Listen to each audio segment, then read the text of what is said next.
Selamat berjumpa dengan Sanggar Cerita. Semoga dalam keadaan sehat walafiat. Kali ini, Sanggar Cerita mengajak untuk menikmati sebuah cerita langka dan menarik. Judulnya adalah Asal-Usul Gunung Batok.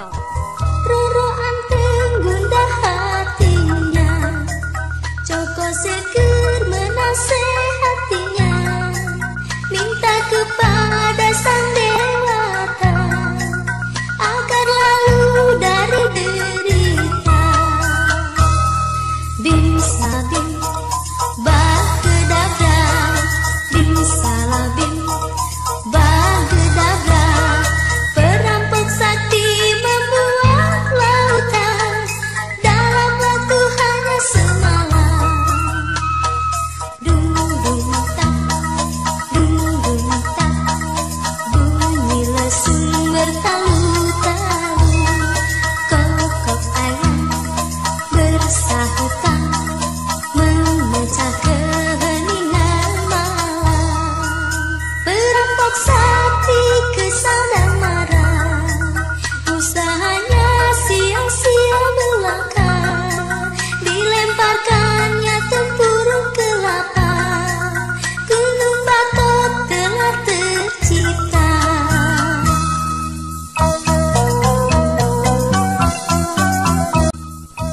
Syahdan, di sebuah desa daerah pegunungan Tengger, ada seorang putri titisan dewa bernama Roro Anteng dan seorang putra pendeta bernama Joko Seger.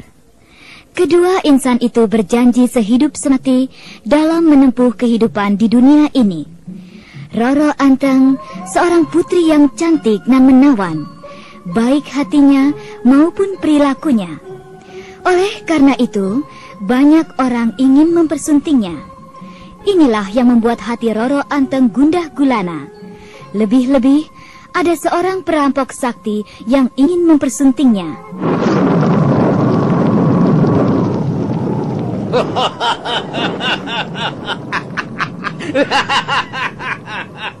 Wah, berarti hujan dan petir ini suatu pertanda bahwa aku berhasil mempersunting Roro Anteng. Semoga, Tuan. Saya doakan, Tuan. Aku tidak butuh doa, tapi tindakan. Maksud Tuan. Kalian kuutus untuk menemui Roro Anteng, ngerti? Apa maksud Tuan mengutus saya? Sampaikan kepada Roro Anteng bahwa 1 minggu lagi aku akan datang melamarnya. Saya kira Tuan langsung saja datang ke sana, Tuan. Tidak perlu memakai utusan segala, Tuan. Kentus, kau mengguruiku ya? Tidak, Tuan. Saya tidak bermaksud menggurui, Tuan. Tapi karena Tuan sudah terkenal di segala penjuru daerah ini, maka menurut pendapat saya, Tuan tidak perlu mengutus kami menghadap Roro Anteng. Maksudku mengutusmu agar dia mempersiapkan kedatanganku. Begitu. Tapi Tuan, bagaimana saya harus menyampaikan pesan Tuan? Sebab Roro Anteng tentu tidak mau menerima kami, Tuan. Apa alasanmu, Bawong? Begini, Tuan. Roro Anteng itu kan menurut orang-orang seorang putri titisan dewa. Jadi mana mungkin ia mau menerima kami, Tuan? Iya, Tuan. Kentus dan Bawong. Iya, Tuan. Kalian mau menurut atau membantah perintahku? Kalau kalian membantah perintahku, lihat ini. Borgol dan golok. Iya. Saya menuruti perintah Tuan. Iya, Tuan, menuruti, Tuan. Iya.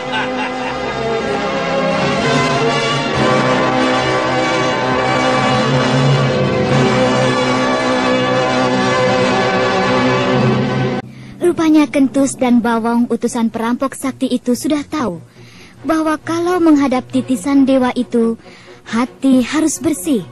Artinya, jujur, tidak tamak, tidak kejam, dan tidak merampas milik orang lain.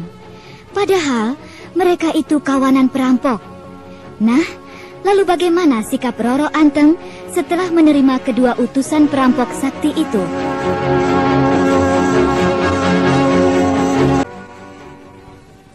Kanda Joko Seger. Ada apa, Dinda Roro Anteng? Hati Dinda sangat gelisah, Kanda. Tidak tenang. Kenapa? Kedua utusan perampok sakti itu telah menemui Dinda dan menyampaikan bahwa 1 minggu lagi perampok sakti itu ingin menemui Dinda, Kanda. Nah, lalu bagaimanakah cara menghadapinya? Dinda Roro Anteng, jangan bersedih. Kanda tetap menemanimu. Dinda tahu bahwa Kanda Joko Seger selalu di samping Dinda. Tetapi apabila perampok sakti itu datang dan nekat melamar Dinda, tentu Kanda tidak bisa berbuat apa-apa. Ya, memang perampok itu sangat sakti. Di daerah kita ini tidak ada yang berani menandinginya. Nah, oleh karena itu, apa yang harus kita lakukan, Kanda? Begini, Dinda. Kita minta petunjuk kepada Sang Dewata. Bagaimana cara yang bisa ditempuh untuk menghadapi perampok sakti itu? Nah, dalam beberapa hari ini, Dinda harus bersemedi dan mohon bimbingannya. Baiklah, Kanda.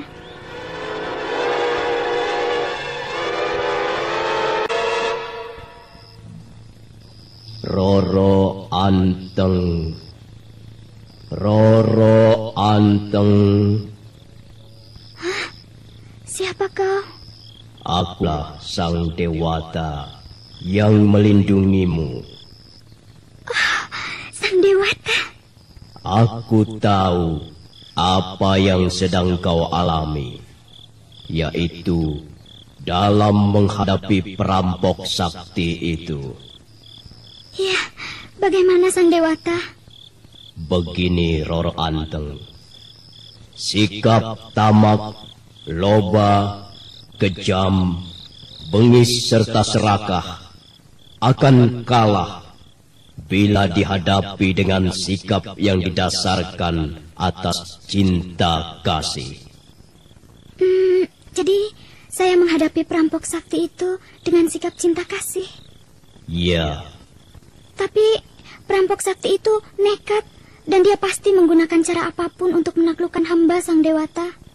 Kalau dia nekat, mintalah syarat yang harus dipenuhi.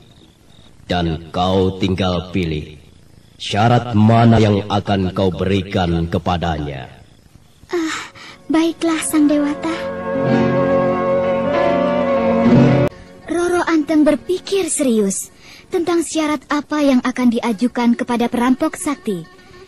Dengan pikiran jernih dan cemerlang, akhirnya dia menemukan syarat yang berat, yaitu agar perampok sakti membuatkan sebuah lautan di atas pegunungan.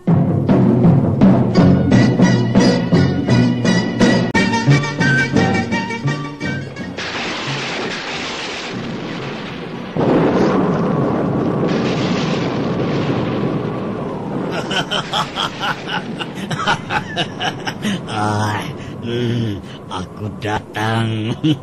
Aku datang dan menepati janji. Ayo, Roro Anteng, aku akan mengajakmu pergi dari sini. Aku akan membawamu. Tidak semudah itu kau mengajakku pergi dari sini. Kenapa? Bukankah utusanku telah menemuimu dan mengatakan bahwa pada hari ini aku akan menjemputmu?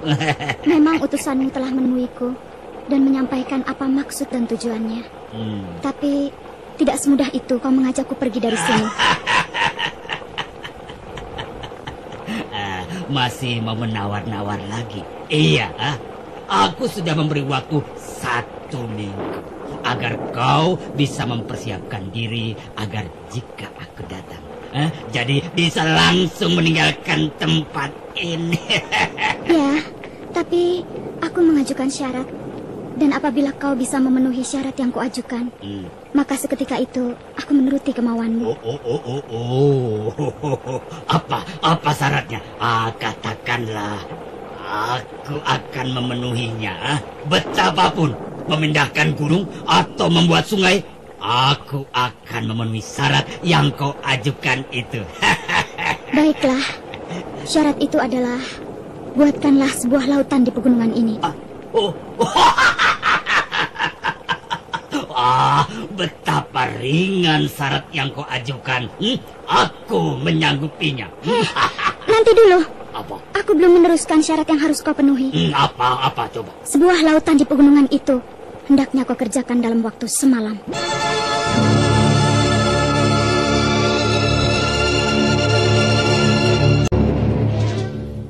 Perampok sakti yang berhati jahat itu segeralah mempersiapkan diri untuk memenuhi permintaan Roro Anteng. Berhubung dia sakti, tentu pekerjaan membuat lautan di pegunungan itu merupakan pekerjaan yang mudah dan ringan.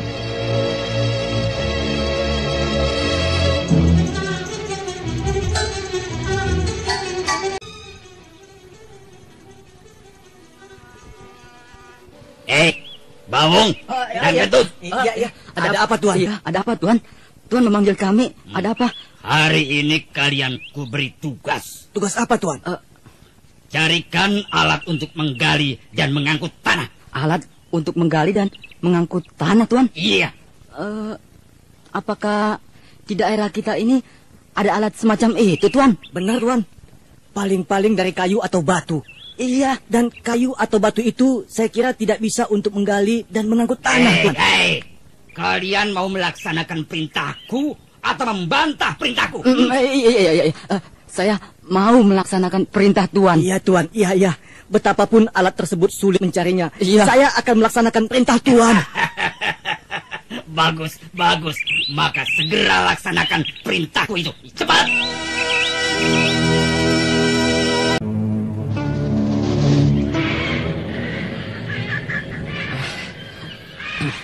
Sobat, ya, kita sudah sangat jauh masuk hutan.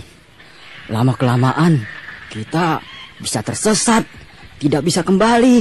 Habis, Tuan kita itu benar-benar kejam. Iya. Kita harus selalu menuruti perintahnya. Membantah sedikit saja, langsung dia marah. Memang. Lalu, di mana kita bisa mendapatkan alat penggali dan pengangkut tanah itu? Kukira di hutan ini sulit didapat, Sobat. Iya, ya, memang tidak ada. Lalu, bagaimana ya? Pulang saja. Pulang? Iya. Ya, itu sama saja kita akan kena amarah Tuan. Bisa-bisa kita diborgol dan dimasukkan ke dalam gua. Bagaimana lagi? Karena kita sudah beberapa hari masuk hutan. Ternyata kita tidak mendapatkan alat yang dimaksud Tuan. Memang. Maka walaupun bagaimana, kita harus segera kembali dan memberitahukan kepada Tuan bahwa alat penggali dan pengangkut tanah tersebut tidak bisa kita dapatkan. Perampok sakti benar-benar sudah tidak sabar lagi menunggu kedatangan Bawong dan Kentus yang diserahi tugas untuk mencari alat penggali dan pengangkut tanah. Apalagi waktu yang dijanjikan untuk memenuhi permintaan Roro Anteng tinggal semalam lagi. Maka ia berdaya upaya untuk segera mendapatkan alat untuk memenuhi permintaan Roro Anteng.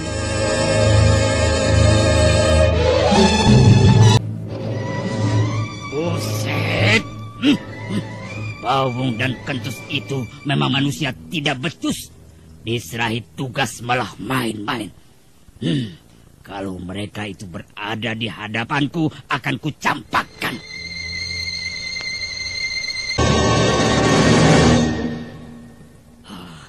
Iya, aku punya akal.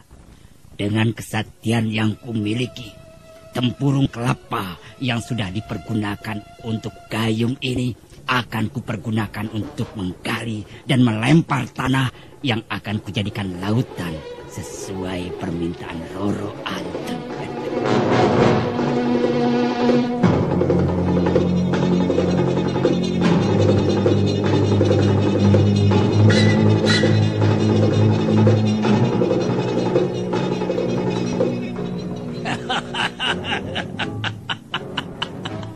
Kalau aku tidak mampu membuat lautan di pegunungan itu, apa artinya kesaktian yang kumiliki?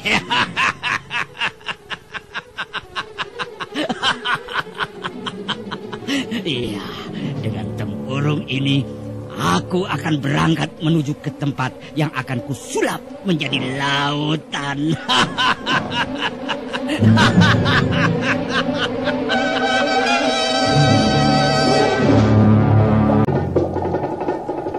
Perampok sakti itu dengan hati gembira dan penuh harap berangkat menuju sebuah dataran tinggi yang membentang antara gunung satu dan gunung lainnya, di mana sekarang dataran itu dikenal dengan sebutan antara Gunung Bromo dan Gunung Tengger.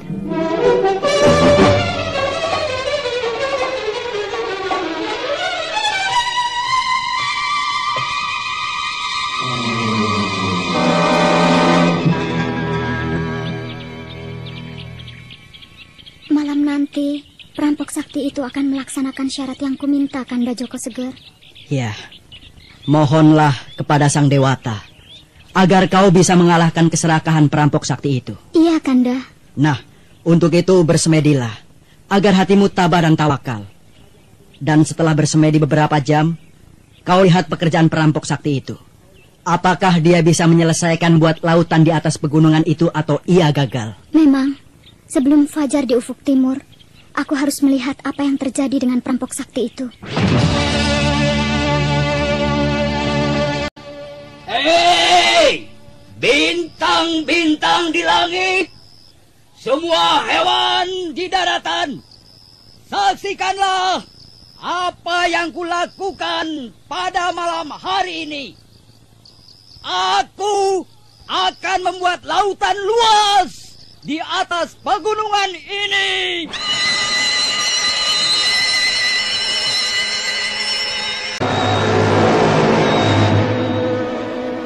Hei, tempurung kelapa!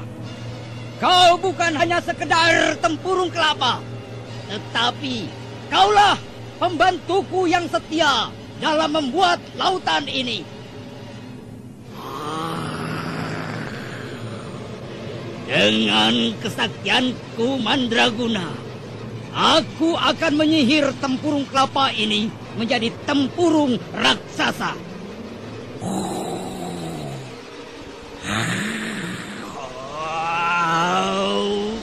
Bau, gedeba, hei, simsalabim, gedeba. Gedeba!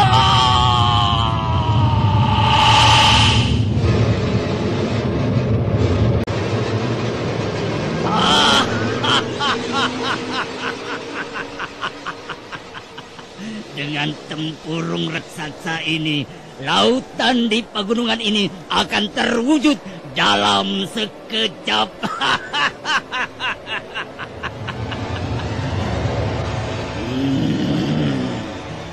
Bim salabim, gedeba.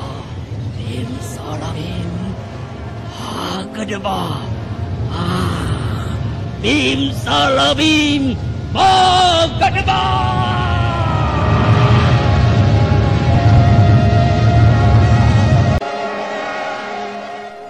Dengan diiringi suasana malam yang mencekam, perampok sakti itu bekerja membuat lautan seorang diri.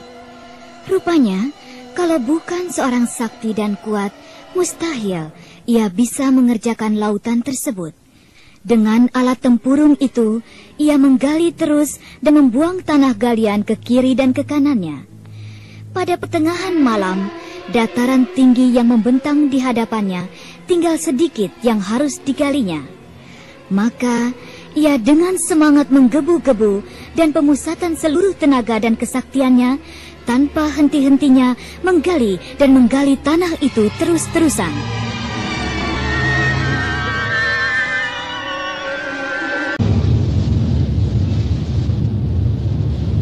Sobat, ada apa? Rasanya bumi kita ini bergetar. Apakah ada gempa bumi? Iya, saya juga merasakannya, Sobat. Bumi bergoyang. Tapi saya kira bukan gempa bumi, sebab ada suara galian. Benar, memang ada suara galian. Dan semakin jelas. Coba, kita naik ke atas bukit itu. Kita lihat apa yang terjadi. Iya, mari.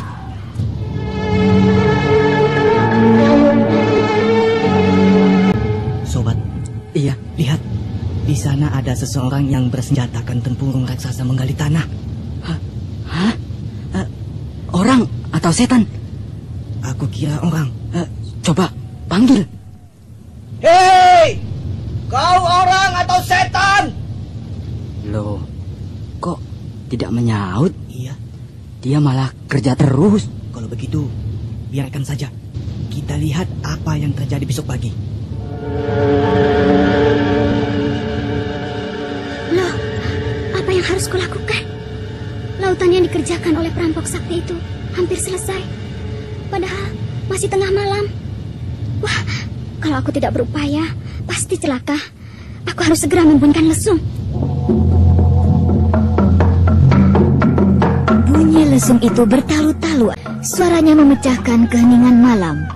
Kokok ayam jantan bersahutan, sehingga menandakan bahwa malam sudah fajar.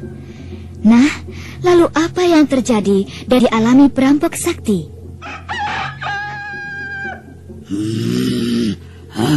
Hari sudah pagi, tapi kenapa di sebelah timur belum fajar? Ya, kalau hari benar-benar sudah pagi, sia-sialah pekerjaanku ini. Aku gagal meminang Roro Anteng. Tempurung ini tiada guna. Akan kulempar ya.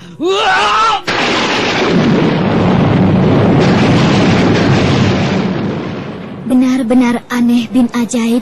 Tempurung yang dilemparkan oleh perampok sakti itu jatuh dalam keadaan tengkurap dan menjadi bukit.